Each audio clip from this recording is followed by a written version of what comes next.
జయించు వానిని నాతో కూడా నా సింహాసనమందు కూర్చుండ మెచ్చు. కళ్ళు మూసుకున్నట్లయితే చిన్న ప్రార్థన, వాక్యం నడిపింపు కొరకు. స్తోత్రాలు మా గొప్ప తండ్రి, పరిశుద్ధుడా, నీకు వందనాలు దేవా. మీ ఆలోచనలు ప్రభా ఈ లోకానికి అతీతమైనవి. మీ ఆలోచనలు వేరు, నా ఆలోచనలు వేరు అన్నావు తండ్రి. మీ తలంపులు వేరు, నా తలంపులు వేరు అన్నావు దేవా. మా గురించి మీకు ఒక ఆలోచన, ఒక సంకల్పము ఉంది ప్రభా. నీకు స్తోత్రాలు. దానిని మేము అర్థం చేసుకోవడానికి అయ్యా నాయన, దాని ప్రకారము మేము జీవించాలని నాయన మీ ఉద్దేశాలను ప్రతి వారము మాకు వెల్లడి చేస్తూ ఉన్నారు దేవా. మా వెనక్కి లాగుతున్న ఈ లోకాన్ని, ఈ శరీరాన్ని, ఈ దుష్టుని జయించి నీవు మా కొరకు వాగ్దానం చేసిన సింహాసనం మేము ఎలా చేరుకోవాలో తండ్రి మరొకసారి మాకు వివరిస్తుంటుండగా నాయన, దానిని అర్థం చేసుకొని అవగాహనలోనికి తెచ్చుకొని దాని మీద ఇష్టత కలిగి ప్రభా నీవిచ్చు వాగ్దానం చేయబడిన సింహాసనం చేరుకోవడానికి మమ్మల్ని మేము సంసిద్ధపరచమని అడుగుచున్నాం అయ్యా. వాక్యము నీది, వినేవారు నీ ప్రజలు ప్రభా. చెప్పే నేను నీ దానను తండ్రి అయ్యా ప్రభా. మీ ఉద్దేశాలే మా మధ్య నాయన విశదపరచబడ్డానికి సహాయం చేయమని శ్రద్ధగా మరియవలే నీ పాదాల దగ్గర కూర్చున్న మా అందరితో అయ్యా నీ యొక్క మర్మములు, గూఢమైన రహస్యములు మాకు తెలియచేయమని నాయన మా మధ్య మీరే ఉండి మహిమ తెచ్చుకొని మాకు మేలు దయచేయమని యేసు వారి పరిశుద్ధమైన నామంలో ప్రార్థించి అడిగి వేడుకొంచున్నాం మా పరమ తండ్రి. 3 విషయాలు. పరలోకం వెళ్ళాలనుకునేవారు, వెళ్ళేవారు ఎవరు అంటే, మొదటిగా తమ వస్త్రములను గొర్రెపిల్ల రక్తంలో శుద్ధీకరించుకున్నవారు, తెలుపు చేసుకున్నవారు. రెండోది జయించిన వారు. మూడోది ఎవరు అంటే ప్రదేశం వెళ్ళారా, శ్రమలలో నుండి దేవుని చెంతకు, అంటే క్రీస్తు నిమిత్తము, సువార్త నిమిత్తము శ్రమ పడేవారు దేవుని రాజ్యము వెళ్తారు. అందులో మొదటిది నేను మాట్లాడేశాను. రెండోది దినము జయించువారు ఎవరు, అసలు దేన్ని జయించాలి, ఎలా జయించాలి అనే విషయాన్ని నేను మీ ముందుకు తీసుకురావాలని ఆశపడుతున్నాను. దేవుడు చాలా గొప్పవాడండి. ఏదైనా సమస్య ఇది మీరు చెయ్యండి అని అంటాడు, అది చేయడానికి కావలసిన ఒక వెసులుబాటు కూడా దేవుడే మనకి ఇస్తాడు. మీరు జయించండి జయించండి అంటే మనకు అర్థం కాదు, ఏం జయించాలి, ఎలా జయించాలి, ఎవరైనా జయించిన వాళ్ళు ఉన్నారా అని అంటే దేవుడు యేసు ప్రభువుని మనకి చూపిస్తున్నాడు. రెండవది మూడు విషయాలు మనం జయించాలని వాక్యం సెలవిస్తూ ఉంది. ఆ 3 విషయాలు ఏంటి అని నేను మీ ముందు పెడతాను. మొదటిగా మనం చూసినట్లయితే దేవుని బిడ్డలారా, మనము లోకాన్ని జయించాలి. దేన్ని జయించాలండి? లోకాన్ని. మొదటి యోహాను పత్రిక మీరు చూస్తే 5:4 ఏముంటుందంటే, దేవుని మూలముగా పుట్టిన వారందరూ కూడా లోకమును జయించాలి. మొదట మనం ఎవరిని జయించాలి? లోకాన్ని. రెండోది మనము సాతాన్ని జయించాలి. 6వ అధ్యాయం ఎఫెసీ పత్రిక 1 నుంచి మీరు చదివితే, మీరు పోరాడునది శరీరులతో కాదు, అంధకార సంబంధమైన లోకనాదులతో మీరు పోరాటము చేస్తున్నారు. కనుక సాతాను మనకు శత్రువు, మీ విరోధి అయిన సాతాను అని అంటాడు. మూడోది మనం చూస్తే గలతీ పత్రిక 5వ అధ్యాయంలో ఏముంటుంది అంటే, ఆత్మ చేత శరీర క్రియలను జయించండి. శరీరము ఆత్మకును, ఆత్మ శరీరమునకు విరోధముగా అపేక్షించను. ఇప్పుడు 3 శత్రువులు మనకి. ఒకరు ఎవరు? లోకము, 2 సాతాను, 3 శరీరం. మన శరీరమే మనకి శత్రువు. ఈ 3టిని యేసుక్రీస్తు వారు జయించారు. కనుక ఆయన వలె మనము కూడా జయిస్తే మనం ఎక్కడికి వెళ్ళిపోతాము? సింహాసనం మీదకి వెళ్తాం.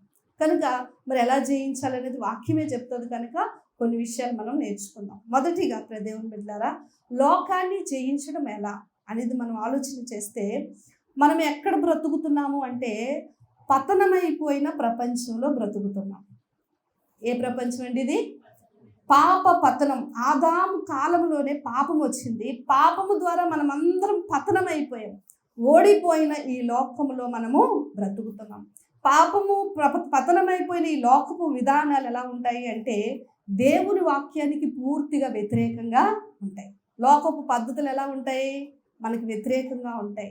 విధానాలు, ప్రభుత్వము, వ్యవస్థలు, సాంస్కృతిక కార్యక్రమాలు ఏవైనా చూడండి, అవి దేవుని నీతికి వ్యతిరేకంగానే ఉంటాయి.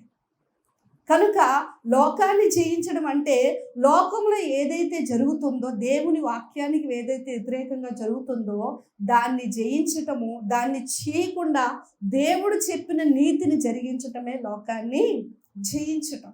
కనుక ఈ లోకాన్ని మనము జయించేటప్పుడు దేవుడు చాలా గొప్పవాడండి. ఈ రోజుల్లో ఏమైపోయింది అంటే మంచితనానికి రోజులే కాదండి అంటున్నారు. వింటున్నారా ఈ మాట? మంచితనానికి రోజులు కాదు అంటే లోకంలో ఎక్కడ మంచి లేదు, మంచితనానికి రోజులు కాదు అని అంటున్నారు. నేను ఒక మాట చెప్తానండి, మంచితనానికి రోజులు కాకపోవటం కాదు, మంచిని మంచిగా చూసే మనుషులు తగ్గిపోయిన రోజులు, మంచిని తమ స్వార్థానికి వాడుకుంటున్న రోజులు. అలాగైతే మంచితనానికి రోజులు కాదు అనుకుంటే దేవుడు ఏమన్నాడంటే మీరు మంచి చేయండి, మీరు కీడు చేసిన వాళ్ళకు కూడా ఏం చేయాలి? మేలు చేయండి. అప్పుడు దేవుని వాక్యం తప్పైపోతుంది. చాలామంది మంచిగా బ్రతికేవాళ్ళు, మంచి చేసేవాళ్ళు కూడా ఏమైపోతున్నారు తెలుసండి? ఈ రోజుల్లో మంచికి రోజులు కాదండి. అందరూ అన్యాయస్తులు, అక్రమాలు చేసేవాళ్ళే బాగా బ్రతుకుతున్నారు. నీతిగా నిలబడిన వాళ్ళం మనమే అన్నిట్లో ఓడిపోతున్నాము, అన్నిట్లో బాధపడాల్సి వస్తుందని మంచి వాళ్ళు కూడా తమ మనసును మార్చేసుకొని స్వార్థంగా ఆలోచించే దాఖలాలు చాలా మనకి కనిపిస్తున్నాయి. సో అది కాదండి, మంచితనం అనేది ఎప్పుడు మంచియేనండి. మంచికి ఎప్పుడు విలువ ఎవరు కట్టలేరు, మంచి విలువ ఎప్పుడు తగ్గిపోదు. ఆ మంచిని మంచిలా చూసే మనుషులు తగ్గిపోయారు, ఆ మంచిని తమ స్వార్థానికి వాడుకునే మనుషులు ఎక్కువైపోయారు. కాబట్టి మంచితనానికి రోజులు కాదన్నట్లుగా కనిపిస్తున్నారు. నేను ఒక మాట చెప్తాను, మీరు మంచిగా ఆలోచిస్తూ నీతిని జరిగిస్తూ దేవుని యొక్క వాక్య ప్రకారం అందరికీ మేలు చేస్తూ వెళ్ళిపోండి. ఒకానొక రోజు ఆ మంచి ఏదో ఒక సందర్భంలో దేవుడు మీకు ఉపయోగపడేలా చేస్తాడు. హల్లెలూయా. కనుక అందరి వైపు చూసి మనము కూడా చెడ్డవాళ్ళం అయిపోవడం అనేది వాక్యానుసారం కాదు. కనుక లోకపు విధానాలు ఎలా ఉన్నాయంటే చెడిపోయిన ప్రపంచం, నీతి లేని ప్రపంచం, ఎక్కడ చూసినా అబద్ధము, అన్యాయము, ఎక్కడ చూసినా దోపిడీలు, ఎక్కడ చూసినా దౌర్భాగ్యము, అక్రమాలు, ఏంటండి మనిషిని చంపుకునే రోజులు, ఎన్నో అత్యాచారాలు, ఇలాంటి పతనమైపోతున్న ప్రపంచంలో దేవుని నీతిని జరిగిస్తూ దేవుని పిల్లలుగా మనము బ్రతకటమే లోకాన్ని జయించటం. మీకు అర్థమయ్యేలా చెప్తాను. ఒకవేళ మీ కాలేజీలోనో, మీ ఆఫీస్లోనో, ఎక్కడో మీరు వర్క్ చేసే ప్లేస్లో అందరూ అబద్ధాలు ఆడుతున్నారండి. మనము కూడా అబద్ధం ఆడితే మనము లోకంతో స్నేహించినట్లు. అందరూ లంచం తీసుకుంటున్నారు, మనం కూడా లంచం తీసుకుంటే ఏమైనట్లు? లోకంతో స్నేహించినట్లు. లోకం ఏం చేస్తుందో మనం కూడా అదే చేస్తున్నాం. కానీ వాక్యం ఏమంటుంది? అబద్ధమాడు పెదవులు యెహోవాకు హేయము అంటారు. లంచము పుచ్చుకున్నవాడు దేశమును పాడు చేయనని సామెతల్లో ఉంది. ఈ మాటలు మన మనసులో ఉన్నాయి. అందరూ అబద్ధమాడినా నేను అబద్ధమాడను అని నీతిగా నిలబడటమే లోకాన్ని జయించటం. హల్లెలూయా. అందరూ లంచాలు తీసుకుని నేను తీసుకోనండి, నాకు వచ్చిన దాంతో నేను సరిపెట్టుకుంటాను, అది లోకాన్ని జయించటం, లోకపు విధానాలకు వ్యతిరేకంగా ఆలోచించటం. కనుక దేవుడు కూడా ఏం కోరుకుంటాడంటే, దేవుని బిడ్డలారా, దేవుడు తన పిల్లలు తన యొక్క నీతిలో బ్రతకాలని ఆయన ఆశపడతాడు. చాలామంది పరలోకం ఎందుకు వెళ్ళాలనుకుంటారు తెలుసండి? పరలోకంలో దేవదూతలు ఉంటారు, దేవుడు ఉంటాడు, ఓ మహిమ కలిగిన రాజ్యం. అక్కడికి వెళ్తే ఆకలి, దప్పిక, మరణము, రోదన ఏది ఉండదంట. నేను ఎలాగైనా సరే పరలోకము అంటే పరలోకం మీద ప్రేమతో కొంతమంది పరలోకం వెళ్ళాలనుకుంటాము. కొంతమంది ఎలాంటి వాళ్ళు అంటే నరకం మీద భయంతో పరలోకం వెళ్ళాలనుకుంటారు. నాతో ఒక వ్యక్తి మాట్లాడుతూ, ఏమో నాకేం తెలీదు, పరలోకం నేను వెళ్ళిపోయి గేట్ కీపర్గా ఉన్నా నాకు చాలు అంటారు. ఏ కీపర్ అండి? గేట్ కీపర్గా ఉన్నా నాకు చాలు అంటే ఎందుకు అలా ఆలోచిస్తున్నారంటే, అమ్మో ఆ నరక బాధ నేను భరించలేను. అందుకే చాలామంది మీరు వెళ్ళిపోతే మీ కొంగు పట్టుకొని వచ్చేస్తాం, మీ చెయ్యి పట్టుకొని వచ్చేస్తాం, ఇదంతా ఏంటంటే నరకం మీద భయం. కానీ దేవుని బిడ్డలారా, దేవుడు ఏం కోరుకుంటాడో తెలుసండి? నరకాన్ని తప్పించగలుగుటకు సమర్థుడు, పరలోకం ఇవ్వాలనేది ఆయన ఆశ. కానీ భూమి మీద కూడా దేవుడు తన పిల్లలైన వారు తనను మహిమపరిచే విధంగా వారి ప్రవర్తన ద్వారా నీతిగా బ్రతకాలి.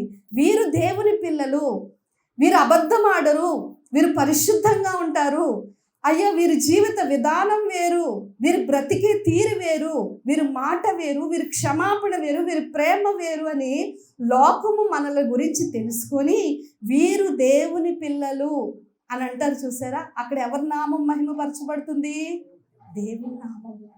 10th క్లాస్ పిల్లడు స్టేట్ ఫస్ట్ వచ్చాడు అనుకో, వాడు ఒక్కడిని స్టేజ్ మీదకి పిలవరు, పలానా అప్పారావు కొడుకు అని అంటారు. ఘనత ఎవరికి వస్తుంది? పిల్లడు సాధించిన దానికి ఘనత ఎవరికి వస్తుందండి? తండ్రికి వస్తుంది.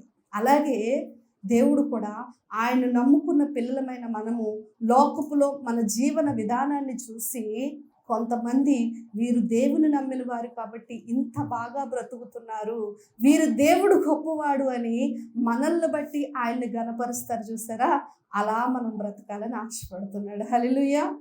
అంటే యేసేలాగా మనం బ్రతకాలి, ఆయన నామానికి ఘనత తీసుకుని వచ్చేవాళ్ళుగానే ఉండాలి తప్ప మనము ఆయనకి అపకీర్తి తెచ్చేవాళ్ళుగా ఉండకూడదు. ఎక్కడికైనా షాపుల దగ్గరికి వెళ్ళినప్పుడైనా మన మాట తీరు, మనల్ని చూసి ఏంటి ఇలాంటి వాళ్ళని ఎవరు అనకూడదు, వీళ్ళు దేవుని పిల్లలు అని చెప్పి ప్రతి చోట మీరు ప్రతి దినము లోకంలోకి వెళ్తుంటారు, వస్తుంటారు, అనేక విషయాలు, ఒక ఆటో ఎక్కుతుంటారు, ఒక బస్సు ఎక్కుతుంటారు, స్కూల్కి వెళ్తుంటారు, కాలేజ్కి వెళ్తుంటారు, ఎక్కడైనా సరే ఏంట్రా బాబు ఇలాంటి వాళ్ళు వీళ్ళు అని ఎవరైనా అంటున్నారు అంటే మన దేవుని నామానికి మన ద్వారా మహిమ రావట్లేదు.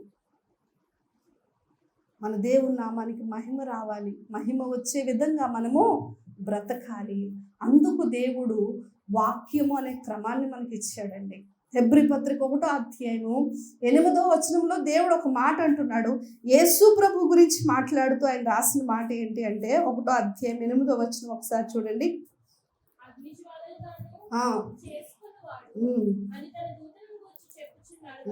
కానీ తన కుమారుని గూర్చి అయితే దేవా నీ సింహాసనము నిరంతరము నిలిచినది. ఇక్కడ పట్టుకోండి, యేసు ప్రభు అంట ఏం ప్రేమించాడు? నీతిని ప్రేమించాడు, దుర్నీతిని ద్వేషించాడు, గనుక నీ సింహాసనము నిరంతరము నిలుచును. యేసు ప్రభు అండి నిజంగా అనిపిస్తుంది 33.5 సంవత్సరాల జీవితకాలం అంటే ఎంత తక్కువ అండి. కానీ ఈనాటికి ఆయన సజీవముగా అనేక హృదయాల్లో ఆయన కొలువై ఉన్నాడంటే కారణం ఏంటో తెలుసా? ఆయన నీతిని ప్రేమించాడు, దుర్నీతిని ద్వేషించాడు. మన పేరు పర్మనెంట్ అయిపోవాలంటే ఒకటే తెలుసా? మనం నీతిగా బ్రతికి చనిపోవాలండి. లోకానికి ప్రతి విషయంలో వాక్యానికి ఎస్ అని చెప్పు, లోకానికి నో అని చెప్పగలగటం, అది దేవుని బిడ్డల లోకాన్ని జయించడం. జయిస్తున్నామా మనం? లోకపు విధి విధానాలకు వ్యతిరేక దశలో మనం ప్రయాణిస్తున్నామా? దేవుని మూలంగా పుట్టిన వాళ్ళు ఏం చేస్తారటండి? లోకాన్ని జయిస్తారు. ఇది మొదటి విషయం. రెండో విషయంలోనికి మనం వెళ్దామండి. రెండో విషయానికి మనం వెళ్ళినట్లయితే 6వ అధ్యాయం ఎఫెసీ పత్రిక 1వ వచనం నుంచి మీరు చూసినట్లయితే, మీరు పోరాడునది ఎవరితో అండి? అంధకార సంబంధమైన శక్తులతో. నా వైపు చూడండి, అక్కడ మన పోరాటం గురించే రాస్తారు. అయితే మనకి చిరకాల శత్రువు ఎవరు అంటే సాతాను. ఎవరండి? పక్కోళ్ళు కాదు. చాలామంది పక్కోళ్ళతో పోట్లాడుతూ ఉంటారు. మనం పోరాడాల్సింది ఎవరితో? శరీరులతో కాదట. అంటే శరీరంతో ఉన్న మనుషులతో మనం ఏం చేయకూడదు? పోరాటం చేయకూడదు, ఫైటింగ్లు చేస్తూ ఉంటాం. అది కాదు, మనము అంధకార సంబంధమైన శక్తులతో పోరాటము చేయాలి. చాలామంది దేవుని బిడ్డలారా ఒక్క పొరపాటు చేస్తుంటారు. చీటికి మాటికి సాతాన్ని తిడతా ఉంటారు. ఈ సాతానుగాడు ఇలా చేస్తున్నాడు, ఈ సాతానుగాడు ఇలా చేస్తున్నాడని. సాతాను ఎవరి దగ్గరికి వస్తాడో తెలుసా? సాతాను దగ్గర ఎవరి లిస్ట్ ఉంటుందో తెలుసా? పరిశుద్ధంగా జీవించడానికి ఎవరైతే పోరాడుతూ ఉంటారో వాళ్ళ లిస్టే సాతాను దగ్గర ఉంటుంది.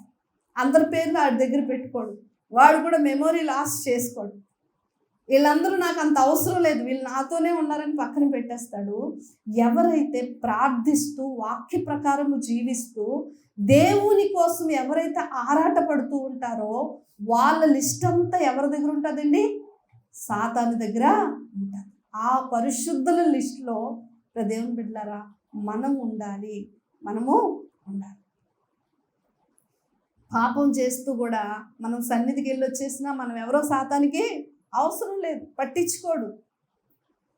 కనుక పరిశుద్ధంగా ఎప్పుడైనా భక్తి జీవితంలో చూడండి, ఒక చెల్లి రోజు ప్రార్థన చేయడానికి చర్చికి వచ్చేదండి. ఒక 10 రోజులు వచ్చింది, లైన్గా 5 గంటలకు వచ్చింది. మేము అక్కడ రవీంద్రనగర్లో ఉన్నప్పుడు. అయితే నేను ఎందుకో ఒక మాట అన్నాను, అమ్మ నువ్వు రోజు 5 గంటలకు లేచి చర్చికి వస్తున్నావు కదా, ఇంకొక వారం గడిచేసరికి నువ్వు రాలేవు అన్నాను నేను. అదేంటక్క అన్నది. అంటే నీకు ఆటంకాలు వస్తాయమ్మా, నువ్వు రాకుండా చేసే పరిస్థితులు నీకు వస్తాయి, కానీ వాటిని కూడా నువ్వు జయించి రాగలిగితే అప్పుడు నువ్వు నిజమైన గెలిచినట్లు అనేసి అన్నాను. అదేంటక్క అన్నది. అవునమ్మా, ప్రార్థన చేస్తున్నప్పుడే సాతాను నీ దగ్గరికి వస్తాడు. గమనించాను. వాక్యం పట్టించుకున్నప్పుడు ఎంత వింటామండి, ఇక్కడ వాడు ఏం పట్టినట్లుగా ఉంటాడు తెలుసా? ఎందుకంటే గమనించండి, మీకు సంవత్సరం క్రిందట కూడా ఎవరైనా ఒక మాట చెప్తే ఇప్పటికీ గుర్తుంటుంది. మర్చిపోతారా? మర్చిపోరు. వాళ్ళు అప్పుడు అలా అన్నారు అంటారు. నిన్న ఎవరో చెప్పారు, మొన్న ఎవరో చెప్పారు, ఒక నెల క్రిందట ఎవరో చెప్పారు. ప్రతి మాట మనకు గుర్తుంటుంది, కథం గుర్తుంటుంది. కానీ పోయిన వారం వాక్యం ఏమన్నామో మనకు గుర్తుంటుందా? చూడండి, తడుముకుంటున్నారు అప్పుడే కొంతమంది. పోయిన వారం ఏం విని ఉంటాము అంటే గబుక్కున మనకి స్ట్రైక్ అవదు. పోనీ ఒక వారం క్రిందది ఏదో గుర్తుంది అనుకున్నా, అంతకుముందు వారం ఒక నెల కిందకి వెళ్తే దేవుడు ఏం చెప్పాడో మనకి జ్ఞాపకం లేదు. ఎందుకని అంటే యేసుప్రభు వారు అన్నారు, సాతాను వచ్చి మీ హృదయంలో నుంచి వాక్యాన్ని ఎత్తుకొని వెళ్ళిపోతాడు. ఏం చేస్తాడండి? వాడు పట్టుకెళ్ళిపోతున్నాడు వాక్యాన్ని. అందుకని దేవుని వాక్యాన్ని మనం ఏం చేయాలి అంటే హృదయంలో ధ్యానించండి, అనుదినము ధ్యానించండి అని ఎందుకు రాయబడ్డది అంటే, మీరు దాని యందు ధ్యానం ఉంచకపోతే దుష్టుడు వచ్చి ఆ మాటను ఏం చేస్తాడు? తీసుకొని వెళ్ళిపోతాడు. అందుకే కొన్ని వచనాలైనా ఒక డైరీ పెట్టుకొని మీరు బైబిల్ రోజు డెవోషన్ చేసుకుంటున్నప్పుడు కొన్ని వచనాలు మీ హృదయాన్ని తాకిన మాటలు బైబిల్లో అండర్లైన్ చేయటము, లేదా పక్కన రాయటం, లేదా ఒక డైరీ పెట్టుకొని రాయటం. నన్ను ఈ స్థాయికి తీసుకొని వచ్చినవి అవేనండి. ఓ 10-15 డైరీలు పూర్తిగా రాసేసి ఉంటాను. 3 సంవత్సరాలు ఒక చర్చికి వెళ్ళాను. నాకు చాలా లోతైన విషయాలు అక్కడ అందాయి. ప్రతిదీ కూడా రాశాను. కనుక మర్చిపోతాం మనం, మర్చిపోయేలాగా వాడు చేస్తాడు. కారణం ఎత్తుకొని వెళ్ళిపోతాడు వాక్యాన్ని. కనుక గమనించాలి, వాక్యం మీద మనకేముండాలండి? పట్టు ఉండాలి. పట్టుకోవాలి ఆ మాటని, వాక్యాన్ని జ్ఞాపకం ఉంచుకోవాలి. వాక్యమే జ్ఞాపకం లేకపోతే వాక్య ప్రకారం ఎలా జీవించగలం మనం? ఆలోచించండి. ఎన్నెన్నో పుస్తకాలు చదివేస్తుంటారు, ఎన్నో విషయాలు మీకు తెలుస్తూ ఉంటాయి, ఎన్నో జ్ఞాపకం ఉంచుకుంటారు, కానీ వాక్యం మాత్రం మనకి జ్ఞాపకం ఉండదు. అలాగని కొంతమంది ఎలా ఉంటారు అంటే, వాక్యం జ్ఞాపకం ఉంచుకోమంటాను కదండి, బట్టి వద్దండి. కొంతమంది వాక్యం బాగా వస్తుంది వాళ్ళకి, ఎక్కడ ఏ వచనం ఉందో చెప్పేస్తారు, టక్ మంది తీసేస్తారు, అన్నీ మాట్లాడేస్తుంటారు. నోరు విప్పితే ఓ వాక్యాలే బయటకు వస్తూ ఉంటాయి, కానీ జీవితంలో వాక్యానికి ఎక్కడ అన్వయింపు అనేది చేసుకోరు. ఆ మాటకు వస్తే దెయ్యానికి మనకంటే వాక్యం ఎక్కువగా తెలుసు. యేసుప్రభు దగ్గరికి వచ్చి ఏమన్నది? అదిగో ద్వితీయోపదేశకాండంలో ఇలా ఉంది కదా, ఈ రాళ్ళను రొట్టెలుగా చేసుకొని నువ్వు తినవయ్యా. అన్ని వచనాలు పట్టుకొని వచ్చింది. వాక్యం అంటుంది దెయ్యముల బోధ అనేది ఒకటి ఉంది. అంటే దెయ్యాలు కూడా ఏం చేస్తాయి? బోధిస్తాయండి. ఇక్కడ నిలబడిన సేవకుల్లో చాలా మంది దెయ్యము ద్వారా బోధ చేసేవాళ్ళు ఉంటారు. గమనించాలి. వాక్యాన్ని మరి ఏదో భౌతికంగా చదివి ఒక పాఠంలాగా పట్టమని నేను అనట్లేదు, కానీ నీ ప్రవర్తన మార్చుకున్నటకు వాక్యం అవసరము. దాన్ని జ్ఞాపకం ఉంచుకొని దాని మీద ధ్యానం ఉంచి దాని ప్రకారము జీవించగలిగినప్పుడు నువ్వేం చేస్తావు అంటే సాతాన్ని జయించగలుగుతావు. భక్తి ఎప్పుడు దేవుని బిడ్డారా దేవుని మీద ప్రేమతో చేయాలండి. ఎవరో చేశారని మనం చేయకూడదు. ఇప్పుడు ఆది కాండంలో కయ్యను హెబేలు ఇద్దరు ఉన్నారు కదా. ఈ కయీను ఎందుకు దేవునికి అర్పణ తీసుకొని వచ్చాడు? హెబేలు ఇస్తున్నాడు కాబట్టి ఇచ్చాడు. తను ఏమిస్తున్నాడో చూస్తున్నాడు. ఓహో, దేవునికి బలి ఇవ్వడానికి గొర్రెను పట్టుకున్నాడు, పొట్టేల్ని, కనుక నేను కూడా నా పంటలోది కొంత ఇచ్చేటప్పుడు కూడా కొంచెం తీస్తున్నాడు, కొద్దిగేస్తున్నాడు. ఇది సరిపోతుంది అంటావా, ఇది చాలంటావా, ఇలాగా చేస్తూ ఉన్నాడు. మొత్తానికి తను ఇస్తున్నాడు కాబట్టి నేను కూడా ఇవ్వాలి. చాలామంది ప్రియ దేవుని బిడ్డలారా ఇదే భక్తి చేస్తున్నాం. ఆదివారం వెళ్ళకపోతే నష్టం వస్తుందేమో, సేవకులు ఫోన్ చేసి అడుగుతారేమో, బాబోయ్ అమ్మ ఊరుకోదు, ద్రాక్షరసం తీసుకోకపోతే నా పాపాలు పోవు కదండి, లేకపోతే సంఘంలో నేను విశ్వాసం లేని భక్తి లేని మనిషిని అని అందరూ అనుకుంటారు, ఆదివారం వెళ్ళకపోతే ఆశీర్వాదం తీసుకోకపోతే కొంతమందికి అదొక వెలితి, ఆఖరిలో వచ్చైనా సరే ఆశీర్వాదానికి మాత్రము ఉంటారు. అంటే పాస్టర్ గారు ఇచ్చే ఆశీర్వాదం మీదే నమ్మకం ఎక్కువ. సో ఇలా భక్తి చేసే వాళ్ళు ఉన్నారు. కయీను అదే చేస్తున్నాడు. హెబేలు ఇస్తుంటుంటే హెబేలును చూసి నేను కూడా ఇవ్వాలి, ఇవ్వకపోతే అమ్మో దేవుడు అమ్మ నాన్న నేర్పించారు కదా దేవుడికి ఇవ్వాలని అని చేస్తున్నాడు. కానీ హెబేలు ప్రియ దేవుని బిడ్డలారా తన మందులోనంట తొలుచూలు వాటిని, శ్రేష్టమైన వాటిని తీసుకొని బలి అర్పిస్తున్నాడు. హెబేలు మనసు ఎలాంటిది తెలుసండి, నేను ఇచ్చేది నా దేవుని సంతోషపెట్టాలి, హల్లెలూయా, నేను చేసేది నా దేవునికి శ్రేష్టమైనది చేయాలి, నా జీవితంలో ఇచ్చేది ఏదైనా ప్రధానము అనుకున్నదంతా కూడా నేను దేవునికి ఇవ్వాలి, ప్రయారిటీ ప్రాముఖ్యత దేవునికి ఇస్తా ఉన్నాడు. మీరు 18వ అధ్యాయం ఆదికాండంలో చూసినట్లయితే అక్కడ కొన్ని మాటలు ఉన్నాయి చూడండి. అక్కడ కొన్ని మాటలు, ఎప్పుడైతే మమ్రే దగ్గర అబ్రహాము వచ్చి కూర్చున్నాడో, ముగ్గురు దేవదూతతో సహా దేవుడు అక్కడికి వచ్చినప్పుడు ప్రియ దేవుని బిడ్డలారా అక్కడ కొన్ని మాటలు మీరు చదవండి, నేను మీకు చదివించాలని ఆశపడుతున్నాను. 18వ అధ్యాయం ఆదికాండం అండర్లైన్ చేసుకోండి మీ దగ్గర ఒకవేళ పెన్స్ ఉంటే. ఒక వ్యక్తి దేవుణ్ణి ప్రేమించే విధానము 18వ అధ్యాయం మీకు తెలుసు కదా. ఇక్కడంట రెండో వచనం ఆఖరిలో చూసినట్లయితే అప్పటికి అబ్రహాము ముసలివాడు, ఇంకొక సంవత్సరం తర్వాత పిల్లోడు పుడతాడు, అంటే చాలా వృద్ధాప్యము. సో వారిని ఎదుర్కొనుటకనుందా, పరుగెత్తి, ఏమనుందండి, పరుగెత్తి. 6వ వచనం కిందకు చూడండి, సెకండ్ లైన్లో త్వరగా ఉందా, మళ్ళీ త్వరపడి అండర్లైన్ చేయండి. 7వ వచనం చూడండి, పశువుల మందకు పరిగెత్తి ఒక మంచి లేత దూడను, ఏంటండి, మంచి లేత దూడను తెచ్చి, మళ్ళా కింద త్వరగా చూడండి, వాళ్ళు తినుచుంటుండగా ఆ చెట్టు క్రింద నిలుచుండెను. ఏంటండి మాటలు, పరుగెత్తి వృద్ధాప్యంలో పరిగెడుతున్నాడంట మంద వెనక, శ్రేష్టమైన మంచిది నా దేవునికి ఇవ్వాలి, త్వరపడ్డం. తను త్వరపడుతున్నాడు, పనివారిని త్వరపెడుతూ ఉన్నాడు, ఇంట్లో ఉన్న శారమ్మకు చెప్తున్నాడు, ఓ వచ్చిన వాళ్ళు సామాన్యమైన వాళ్ళు కాదు, మనము శ్రేష్టమైనది వారికి చేయాలి. హృదయం బిడ్డలారా మన భక్తి ఎలా ఉంది?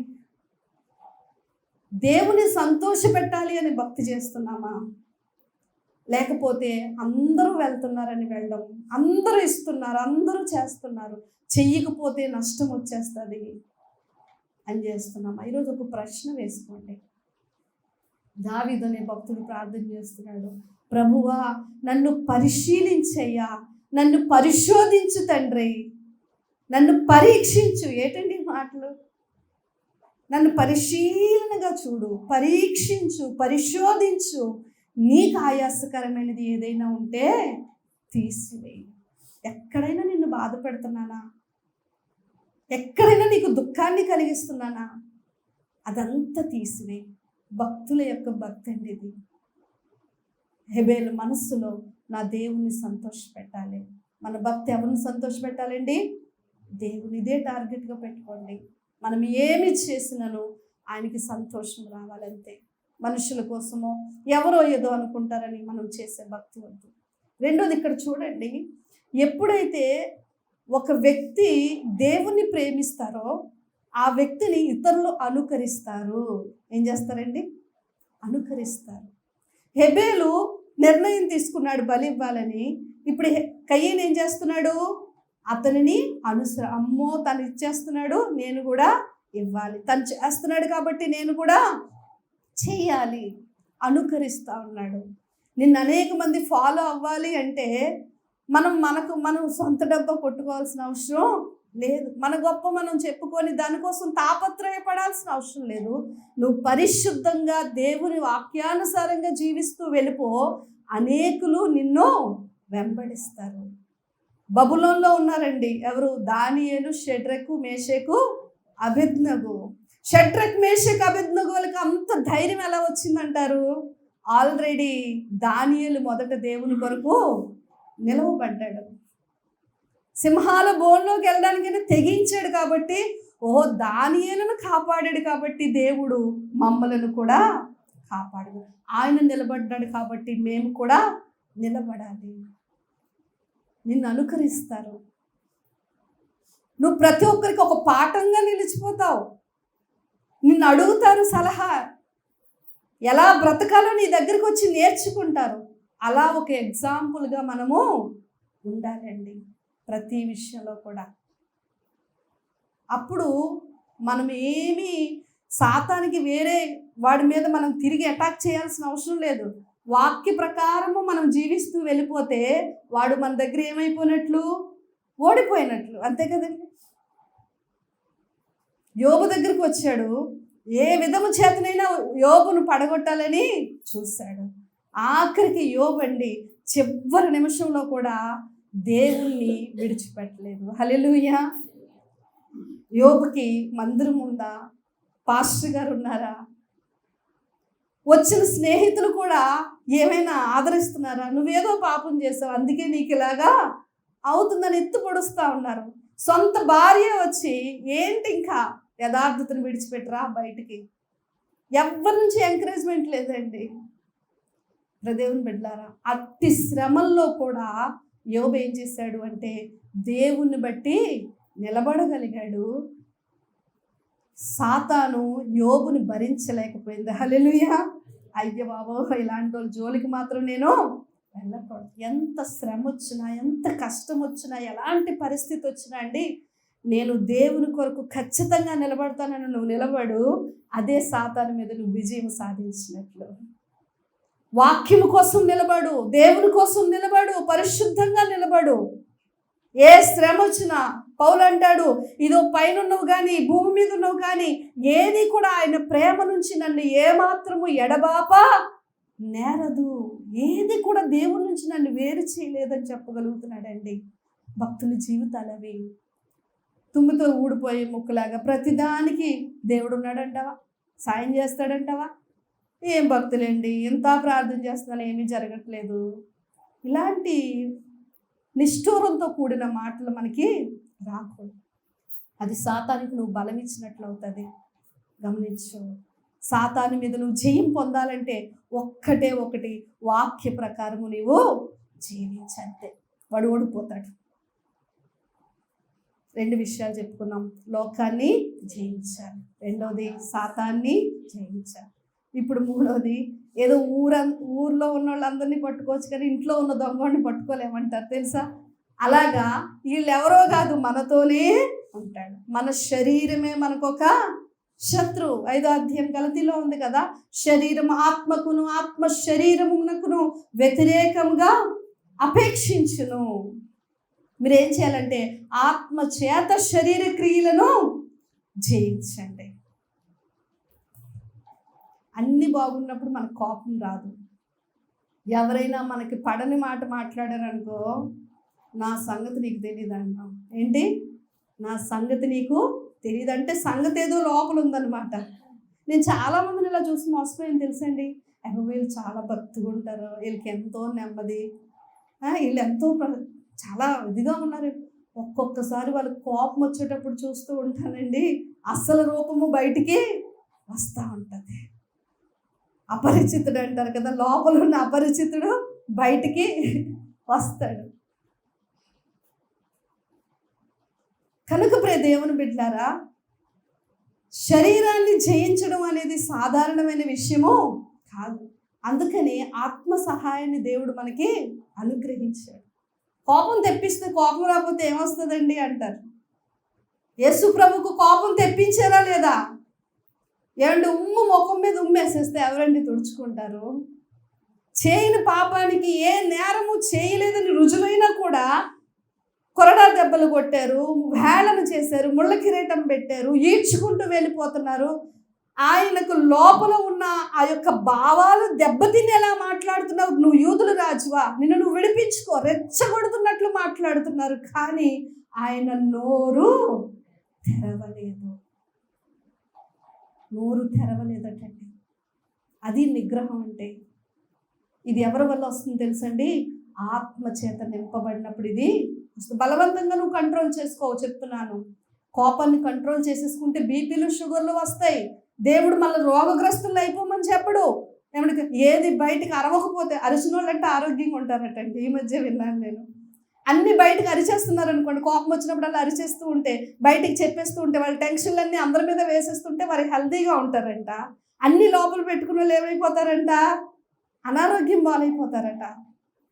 అది దేవుని క్రమం అయి ఉంటుందా? కాదండి.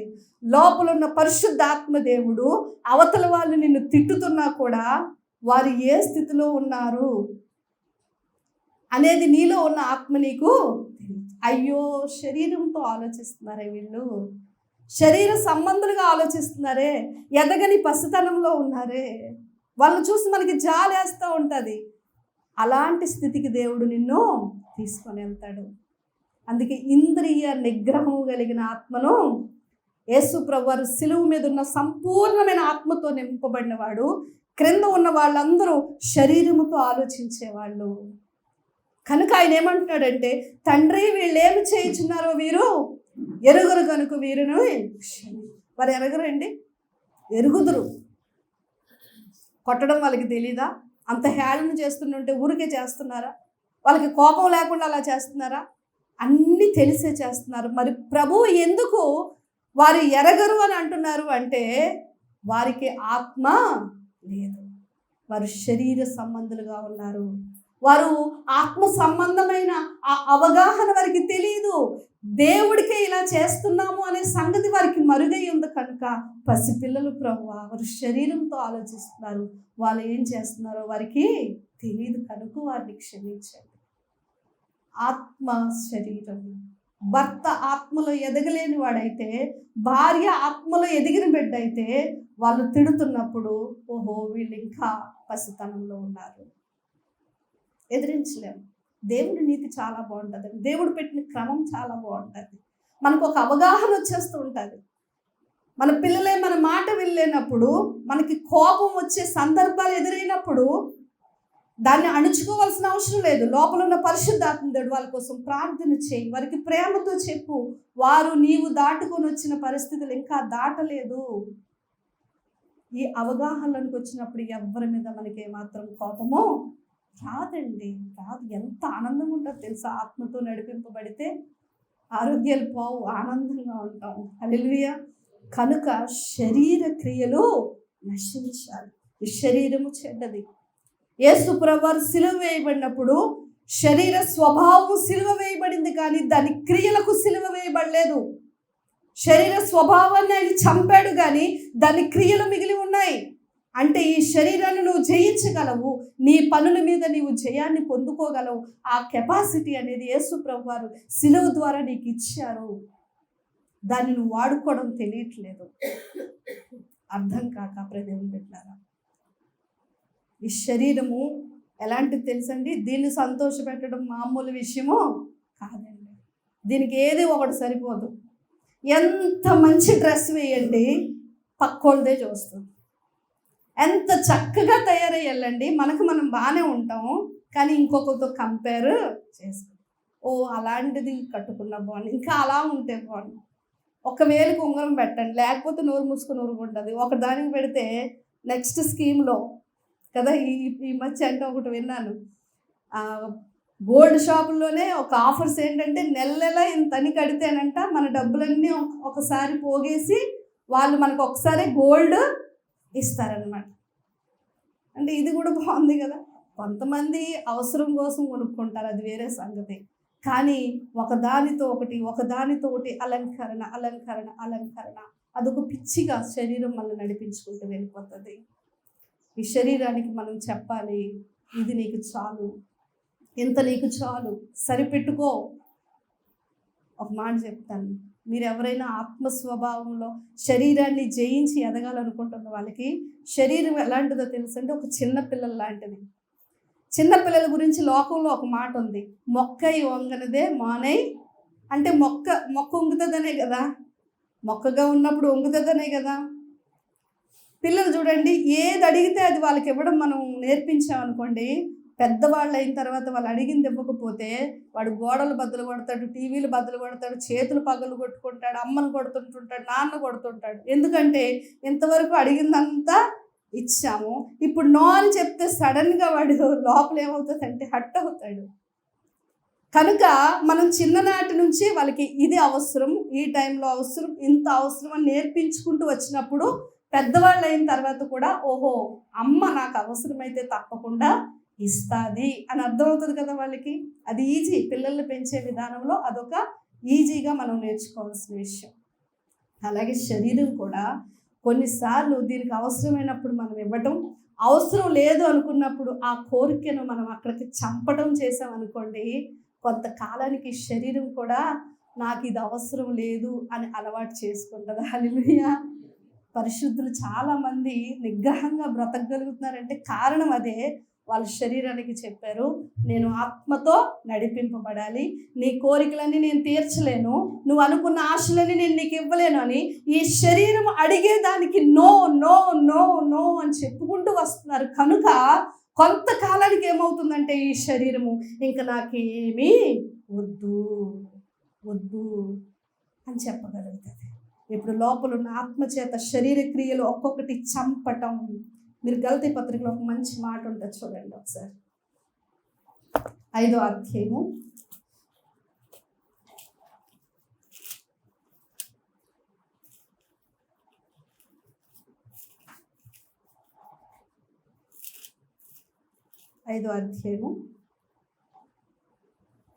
23వ వచనం. ఇట్టి వాటికి విరోధమైన నియమం ఏదియూ లేదు. ఇక్కడ ఈ మాట చదవండి. క్రీస్తు యేసు సంబంధులు శరీరమును దాని ఇచ్చలతోనూ దురాశలతోనూ సిలువ వేసి ఉన్నారు. సిలువ వేయడము అంటే చంపడం అని అర్థం. సిలువ వేయడం అంటే ఏంటండి? చంపడం. క్రీస్తు యేసునందు ఉన్న వాళ్ళంట శరీర ఇచ్చలకి ఏం చేస్తారంట? సిలువ. అంటే క్రీస్తు యేసును అనుసరిస్తూ వెళ్తున్న మనకి చాలా కోరికలు కలుగుతూ ఉంటాయి. వయసు రాకుండానే ఇంకొకరిని ఆశించే కోరిక, ఇంకొకరితో ఆనందించాలనే కోరిక, అమ్మ నాన్నలు చూపించే భవిష్యత్తు కంటే సొంత ఇష్టం కోసం పరిగెట్టే కోరికలు మనలో పుడతాయి. క్రీస్తు యేసునందున్న నీవేం చెప్పాలి అంటే నో అని చెప్పగల. ఆ కోరికనంట అక్కడ సిలువ వేయాలంట. ప్రతి కోరికకు సిలువ, సిలువ, ఆశలకు సిలువ, అలవాట్లకు సిలువ. అంటే వాటిని అక్కడ చంపగలిగారు. దేవుని బిడ్డలారా, ఎంత ఆనందంగా ఉంటుందంటే భక్తి జీవితము చాలా ఆనందంగా ముందుకి వెళ్తూ ఉంటుంది. ఎప్పుడు మనం ఆత్మ సంబంధులుగా మారుదాం, ఎప్పుడు శరీర సంబంధులుగానే ఆలోచిద్దాం. అయ్యో సమయం అయిపోతూ ఉంది, దేవుడిచ్చే ఆయుష్కాలం వెళ్ళిపోతూ ఉంది, నా భారం ఏంటి అంటే మనమందరము ఆత్మ సంబంధమైన జీవితంలోనికి మనము రావాలి. ఓ ఉన్నతమైన సింహాసనం మన కొరకు దేవుడు వాగ్దానం చేశాడు. లోకమంతా వారి ఆశల వెంబడి, వారి కోరికల వెంబడి పరిగెడుతూ ఉంది. ఒకే ఒక ఆయన ప్రపంచంలో తన జీవితంలో ఏ విధమైన ఆశలకి, కోరికలకు, శరీర సంబంధమైన దానికి విలువనివ్వకుండా వాటన్నిటిని జయించి నిరాడంబరముగా జీవించిన ఒక ఆయన మనకి కనిపిస్తూ ఉన్నాడు. ఆయన ప్రభువైన యేసుక్రీస్తు. మనకు కలిగిన ప్రతి ఒక్క శోధన ఆయనకి ఎదురయ్యిందంట. మనకు కలిగిన ప్రతి టెంప్టేషన్ ఆయనకి ఎదురయ్యింది. కానీ ఎక్కడ ఆయన ఏ పాపము చెయ్యలేదండి. ఆయన్ని ఉదాహరణగా పెట్టారు ప్రభువైన యేసుక్రీస్తు వారిని. గమనించండి, మనము ప్రాముఖ్యత ఇచ్చేదాన్ని బట్టి ఉంటుందండి. మీకు ఒకే రోజు 2 పెళ్ళిళ్ళు కార్డులు అందాయి, ఇద్దరు మీకు చుట్టాలు వచ్చారు, ఒకే డేట్న వాళ్ళిద్దరు పెళ్ళిళ్ళు మీకు కార్డులు ఇచ్చి మా పెళ్ళికి తప్పకుండా రండి, మా పెళ్ళికి తప్పకుండా రండి అని పిలిచారు. మీరు ఒక పెళ్ళికే వెళ్ళగలరు, రెండో పెళ్ళికి వెళ్ళలేరు. అప్పుడు 2 కార్డులు పక్కన పెట్టి మీరు ఏం ఆలోచన చేస్తారు? ఎవరు మనకి కావలసిన వాళ్ళు, ఎవరు పెళ్ళికి వెళ్ళకపోతే వాళ్ళు బాధపడతారు, అయ్యో ఎవరు మన దగ్గరికి వచ్చిన వాళ్ళు అనేది బేరీజు వేసుకొని ఎవరు పెళ్ళికి వెళ్ళాలో వాళ్ళ పెళ్ళికే వెళ్తారు. నీ ముందు శరీరము ఆత్మ అనే 2 నియమాలు ఉన్నాయి. శరీరమే నాకు ఎక్కువ అనుకున్నప్పుడు నువ్వు దానికే ప్రాముఖ్యత ఇస్తావు. లేదు, నాకు ఆత్మ సంబంధమైన విషయాలే ఎక్కువ అనుకున్నప్పుడు ఎవరు నిన్ను పిలవాల్సిన అవసరం లేదు, నువ్వు చర్చికి ఆటోమేటిక్గా వెళ్ళిపోతావు. ఎవరు నిన్ను లేపాల్సిన అవసరం లేదు, తెల్లవారు 3 గంటలకైనా లేచి ప్రార్థన చేస్తావు. ఎవరు నీకు బైబిల్ తీసి చదవండి అని చెప్పాల్సిన అవసరం లేదు, నువ్వే చదువుకొని వెళ్ళిపోతావు, నువ్వే ఎదుగుతావు, నీ అంతటి నువ్వే ఆశపడతావు. కారణము నీవు నాకు అది ప్రాముఖ్యమని అనుకున్నావు కనుక దానికోసము ప్రయాసపడతావు. ఏది మన జీవితాల్లో ఎక్కువైపోతూ ఉంది? ఎప్పుడు మన జీవితం, మన ఇల్లు, మన పనులు, మన పిల్లలు, మన ఉద్యోగాలు, మన వ్యాపారాలైనా ప్రార్థనకి సమయాన్ని ఇస్తున్నావా? వాక్యానికి ఏమైనా చోటిస్తున్నావా? దైవ సంబంధమైన కార్యాలు నాకు ఎంత బాధ వేస్తుందంటే, ఒక ఆదివారం రావడమే చాలామందికి కష్టమైపోతూ ఉంటుంది. వారమంతా కార్యక్రమాలు జరుగుతూ ఉంటాయి, ఎన్నో మీటింగ్స్, ఎంతో ధనం వెచ్చించి ఎంతో ప్రయాసపడి అనేకులు ఆత్మీయంగా క్షేమం పొందుకోవాలి అని సేవకులు ఎంతో ప్రయాసపెడుతూ ఉంటే కొంతమందికి నిమ్మకు నీరెత్తినట్లుగా, చూసి చూడనట్లుగా. అంటే నీ ప్రయారిటీ దేనికి ప్రాధాన్యత? విలువైన సింహాసనం నీ ఎదుట వాగ్దానం చేయబడ్డదండి. ఆయన పక్కన కూర్చోడానికి మనం అర్హులం. ఏమని డైరెక్ట్గా మీరు సీఎం దగ్గరికి వెళ్ళి పక్కన కూర్చుంటానంటే రానిస్తారా? జగన్ గారి దగ్గర ఆయన మాకు తెలిసినండి, మా ఊరు ఆయనే, నేను వెళ్ళి కూర్చుంటానంటే రానిస్తారా? రానివ్వరు. ఎంత సెక్యూరిటీ, ఎన్ని పర్మిషన్స్ తీసుకోవాలి? ప్రభు అయిన యేసు క్రీస్తు వారు సృష్టికర్త, ఆయన పక్కన నిన్ను కూర్చుండబెట్టుకొని ఇస్తాడంట. ఏంటో ఆయన చెప్తున్నాడు తెలుసా? నేను జయించి ఉన్న ప్రకారం నీవు కూడా జయించు, అంతే. దేవుడు గొప్పవాడండి. జయించమని అక్కడితోటి విడిచిపెట్టి లేదు, ఆయన లోకాన్ని జయించడానికి విశ్వాసాన్ని ఇచ్చాడు. హల్లెలూయా. సాతాన్ని జయించడానికి వాక్యాన్ని ఇచ్చాడు, శరీరాన్ని జయించడానికి పరిశుద్ధాత్మని ఇచ్చాడు. ఎంత మంచోడండి. ఎలా జయించాలో ముందు ఆయన ముందు మనం నిలబడి చెప్తా ఉన్నాడు, ఒక గురువుగా ఉండి. మీ మట్టికి మీరు జయించండి అని రానలేదు. లోకమును జయించిన విజయము మీ విశ్వాసమే. మీరు నన్ను నమ్మితే, నా నీతిని, నా క్రమాన్ని నమ్మితే మీరు లోకాన్ని జయిస్తారు. సాతాను మీద మీరు వేసే ఒకే ఒక బాణం ఏదైనా ఉంది అంటే అది వాక్యం అనే ఖడ్గము. మీరు వాక్య ప్రకారం జీవించండి, సాతాన్ని ఓడిస్తారు. మీ జోలికి కూడా వాడు రాడు. ఏం చేసినా బయట చేసుకుంటాడు అడవడి. ఆడు మనకి ఏమాత్రం హాని చేయడు. రెండోది, నీ శరీరాన్ని జయించమ్మా, శరీరాన్ని జయించయ్యా. దాని కొరకు నా ఆత్మను కావలసినంత నీకు ఇస్తాను. హల్లెలూయా. ఈ 3టిని ఇచ్చాడు. జయించండి అర్రా, రండి, మీ ముందు వాగ్దానం చేయబడిన సింహాసనం ఉందని పిలుస్తూ ఉన్నాడు. ఆయన దగ్గర మనం కూర్చోవాలంటే లోకమును, శరీరమును, సాతాన్ని మనము పొరపడకండి. జయించకపోతే మాత్రం ఆయన దగ్గరికి మనం ఏమాత్రము వెళ్ళమండి.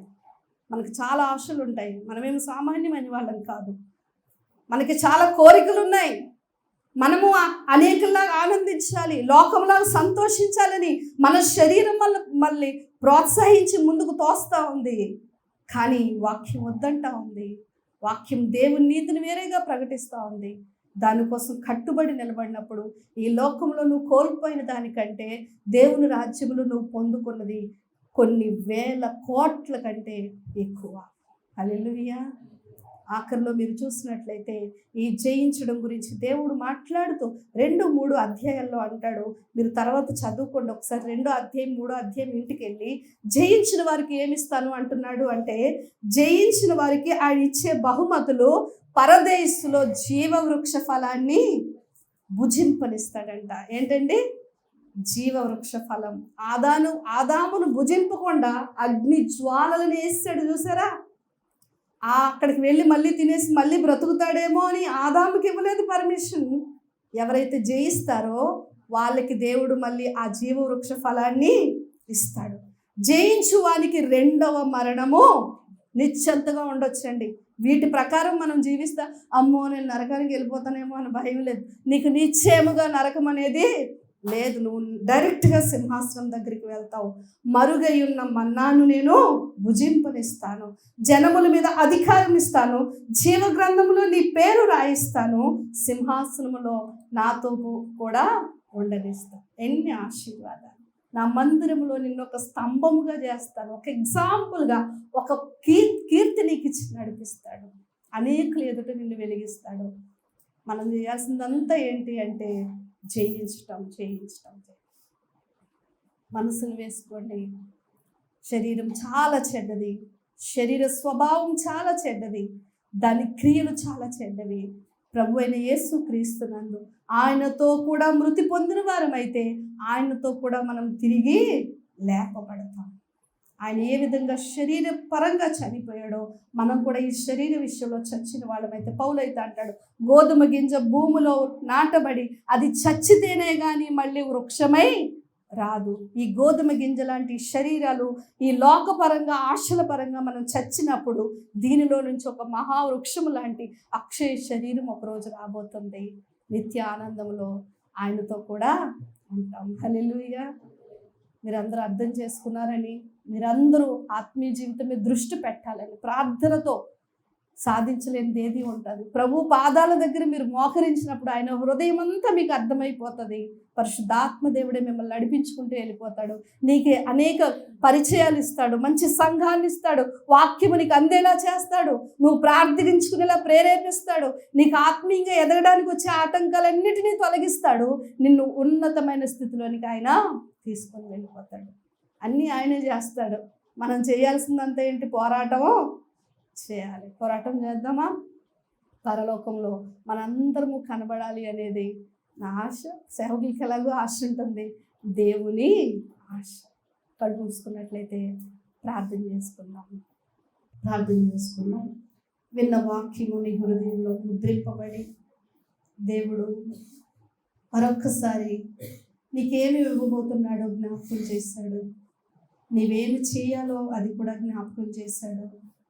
కనుక దేవుని సన్నిధిలో, ప్రభువా నీవిచ్చే ఉన్నతమైన సింహాసనం చేరాలనేదే నా ఆశ, నా కోరిక.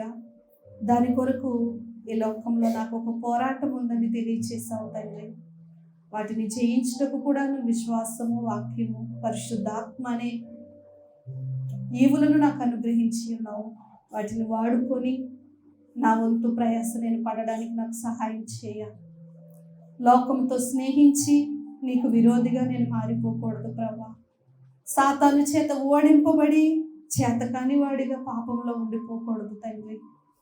శరీరము చేత జయించలేక నాయన లోకంలో కలిసిపోయిన బిలాము వంటి వారు మేము కాకూడదు దేవా. మాకు మీ దీవెన, మీ పరిశుద్ధాత్మ నడిపింపు మాకు దయచేయండి. మేము అల్పులమయ్యా, మేము ఘోర పాపులము తండ్రి. కానీ నీవు పరిశుద్ధుడువు, ప్రేమ కలిగిన వాడు, శక్తివంతుడు కనుక నా జీవితాన్ని నీ చేతికి అప్పగిస్తున్నాను.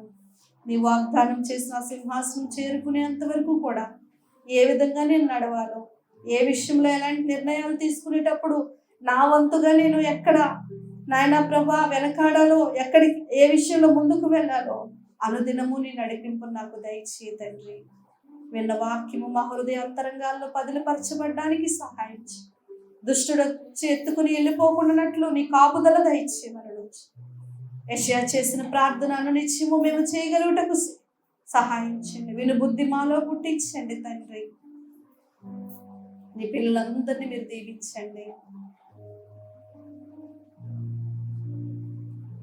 దేనికి ప్రాధాన్యత ఇస్తున్నారో తండ్రి, దేని కొరకు ఆరాటపడుచున్నారు, నిత్యము నిలిచే దాని కొరక, మరి క్షయమైపోయే ఈ లోకము కొరక ఆలోచన దయచేయండి. మేము చెప్పగలము, మీరు హృదయాలను కదిలించగలరు, కార్యము జరిగించగలరు ప్రభు. నీ పిల్లలందరినీ మీ చేతులకు అప్పగిస్తున్నాను. ఆశపడే ప్రతి ఒక్కరికి అనుదిన నడిపింపు దయచేయమని అడుగుచు.